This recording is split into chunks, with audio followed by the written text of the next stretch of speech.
be in the way. You're breaking the law too. Colton?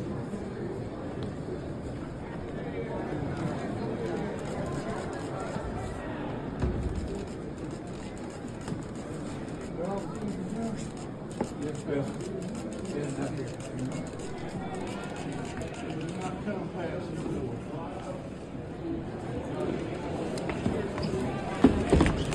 Go! All right, stop. That's it.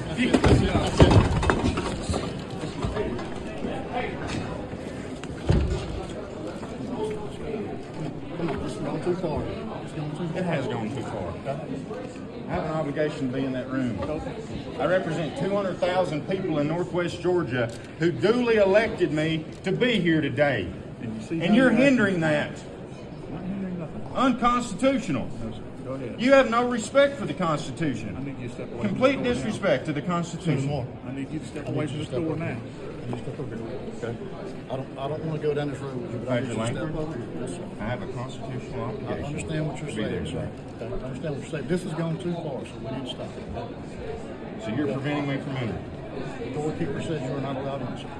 Sir, the doorkeeper has no authority. Sir, As a senator of the joint session, I have more authority than the storekeeper of the House. yes, sir. You're causing disturbance. You're going to that. Sir, I have not caused a disturbance. I need to be let in. You're not going in. You're free to stand out here and hang out. I'm not going to give you any issue if you try to twist and be truthful. You're going to have an issue. Gentlemen, I'm allowed in. Let me in. Okay?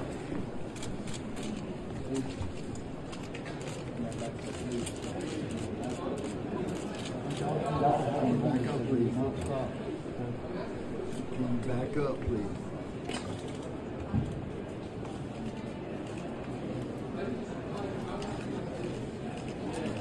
What you just saw right there was the forcible and unjust arrest of Georgia State Senator Colton Moore. Now, for those of you unfamiliar, Colton Moore is an ally and a friend of President Trump.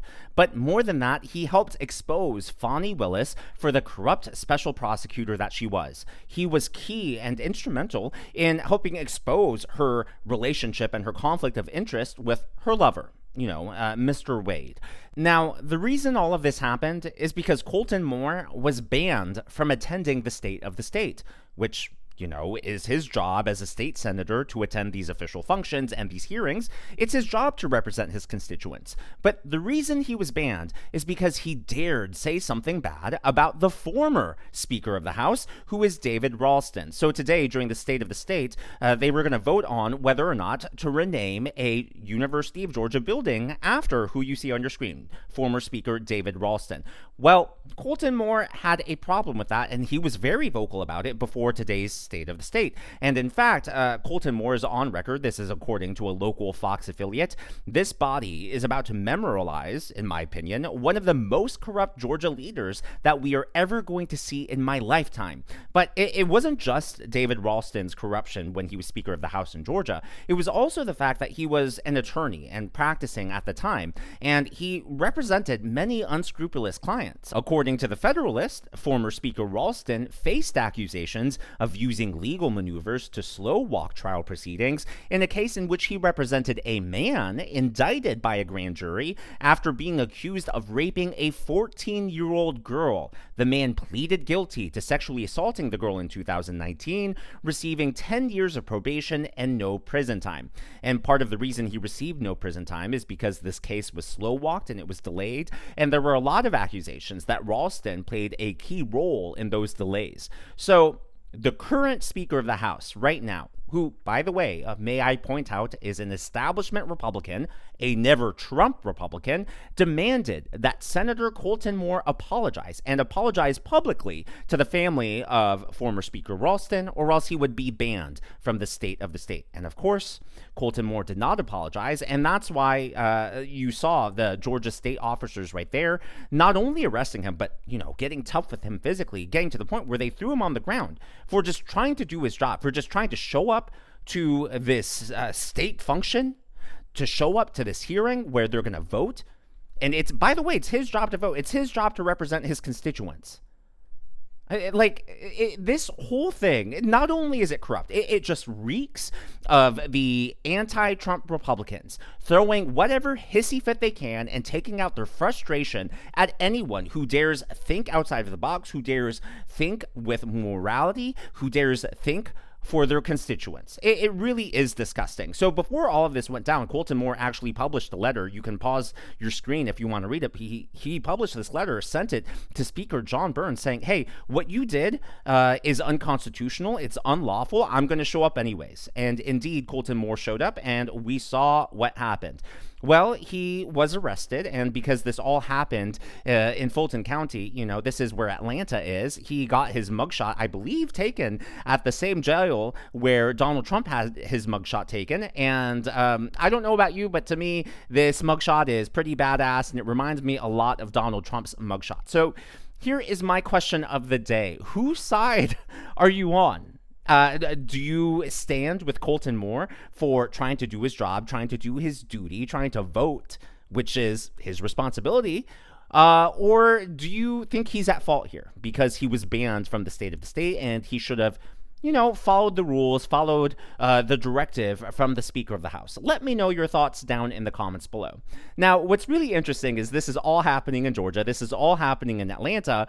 Well, you know what else is based in Atlanta? Coca-Cola headquarters. So Coca-Cola created the first ever presidential commemorative inaugural Diet Coke. So you can see Donald Trump here with the CEO of Coca-Cola. And here they made a special first time ever Diet Coke commemorative glass bottle, which I think is really cool. You know, we don't really get those glass bottles anymore. I think not only are they nostalgic and vintage, but they're just, I mean, I think they're like collectibles in a way. You know, you see the plastic cans everywhere. You see the metal cans, but there's something about that glass bottle that's just so satisfying. So I'm wondering if Donald Trump has actually drank that or if he's keeping it somewhere in a shelf, you know, if he's putting that like with other collectible items, because I think that's really cool. Now, here's a close-up picture of what this actually was. Again, they custom made it just for him to celebrate his inauguration here in a few days. Now, before I wrap up the video, I just gained 1,000 subscribers overnight, which is mind-blowing, but also thank you to all of you. So for everyone new to the channel, or if you've been a long-time watcher, as you know, we've been doing a guessing game with the pets, which I think, I don't know, I think the cat was in the video maybe earlier, maybe he wasn't. I hope he was. And then the dog, who usually sleeps here, right now he's watching people right in front of me, right by my feet. We live right by the park in the city, so he gets to people watch all day long. Sometimes he randomly starts barking when he sees other dogs going for walks, and that's usually my clue that it's time for him to go outside, get some exercise. But we are having a guessing game for the names of each pet. And everyone who guesses their names correctly is going to be entered into a raffle. Right now, I have actually gotten five $50 Amazon gift cards. So anyone who has guessed their names correctly will be entered into that raffle. Now, I did promise that every time I crossed a new threshold of 1,000 subscribers, so like 97,000, 98,000, 99,000, I'm going to give you guys some clues. And once I reach 100,000 subscribers, if and when the channel is lucky enough to get there, not only will I reveal their names, but I will also tell you their adoption stories and share, you know, just exclusive photos and videos of them being super, super cute.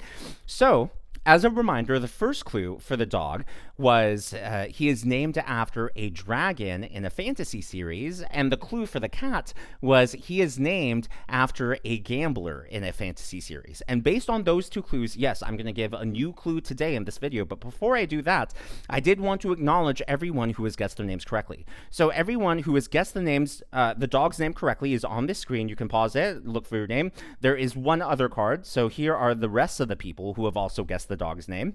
Everyone who has guessed the cat's name is right here. And last but not least, everyone who has guessed both of their names is right here. Now, the reason I wanted to point out everyone is, number one, congratulations. Number two, I don't want you to waste your time guessing because you have already guessed their names correctly. And then number three, now you know you're in the raffle. There are 5 $50 Amazon gift cards up for grabs.